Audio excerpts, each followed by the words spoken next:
আমাকে বলেন, যারা আজান শুনেও নামাজে যায় না এরা কি মুমিন? বলেন। আপনি মনে করছেন আমি জুমার নামাজ তো পড়ি, ঈদের নামাজ তো পড়ি। এমনও হতভাগা মানুষ আছে পৃথিবীতে। দুনিয়ার মধ্যে অনেক অন্ধকার, অন্ধকার না সব জাহিলিয়াতে অন্ধকার। এখানে পথ চলতে হলে নূর লাগবে, আলো লাগবে। এটা কে দিবে? আল্লাহ দিবে।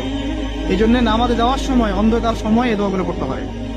আল্লাহ পাক বলেছেন, হে আদম সন্তান, আমি তোমাকে ভালোবাসি আর এটা আমার হক যে তুমিও আমাকে ভালোবাসবে। আর আল্লাহ বলেছেন, যদি তোমরা আমাকে সত্যিকার অর্থেই ভালোবাসো, কবরের শাস্তি হয় মূলত দুইটা কারণে।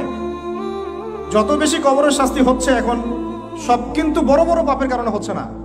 দুইটা কারণ মেজর। একটা হচ্ছে পেশাবের অপবিত্রতা থেকে পবিত্র না হওয়া, পেশাবের ছিটা ফোটা থেকে। একমাত্র আল্লাহই আপনাকে সত্যিকার অর্থে ভালোবাসে। বৈধ কি আর অবৈধ কি, কেউই আপনাকে আল্লাহর মতো করে ভালোবাসবে না।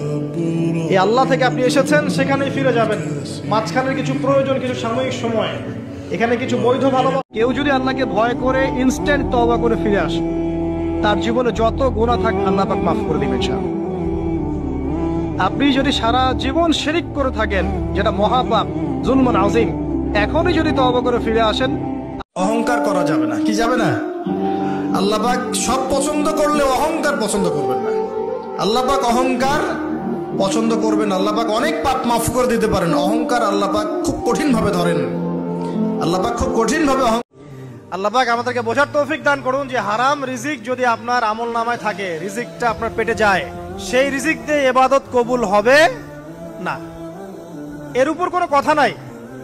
যতই ঘুরায় ফিরায় ব্যাখ্যা করা হোক না কেন, দুনিয়ার মধ্যে অনেক অন্ধকার, অন্ধকার না সব জাহিলিয়াতে অন্ধকার।